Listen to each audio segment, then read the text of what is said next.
We love chocolate. It's in our desserts, our holidays, even our breakups. But behind every silky bar and Valentine's box lies a history that's anything but sweet. From ancient rituals and colonial greed to modern-day child labor, chocolate has been traded, worshipped, and exploited for centuries. Stick around, because by the end of this video, you'll never look at chocolate the same way again. But the chocolate we've all come to know and love started long before candy wrappers and cocoa powder.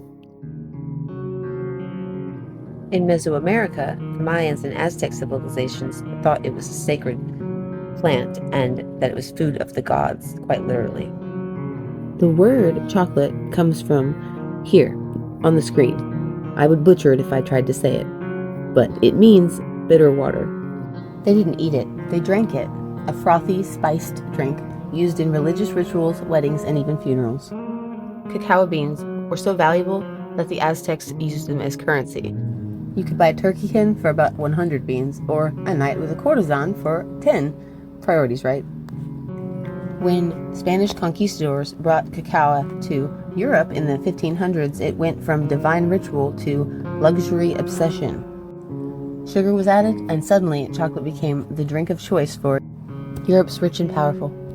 But luxury always has a cost, and this one came from the colonies.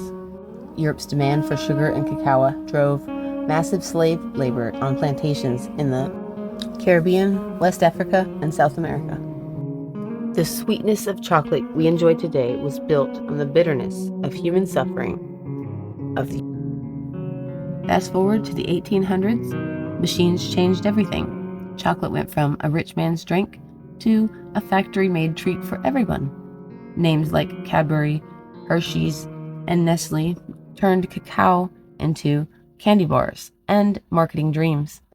But they didn't change where the beans came from or who picked them.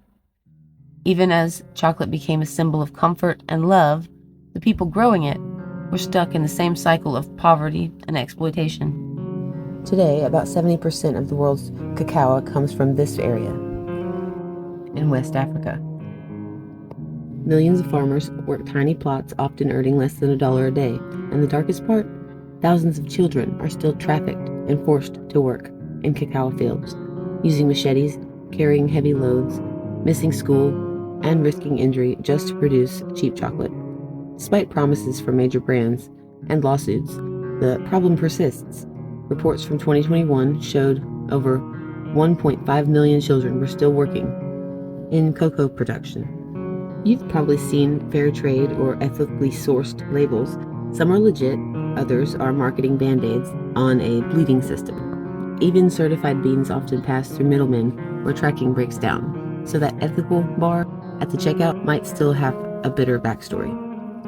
But it's not all bad news. Smaller companies and fair cooperatives are trying to change the game, paying farmers directly, investing in local communities, even developing lab-grown cacao to remove exploitation entirely.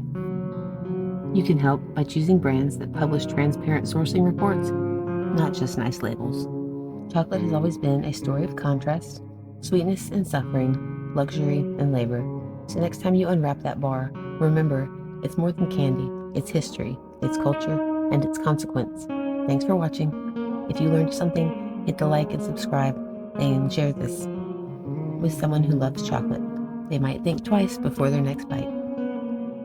Thanks for watching.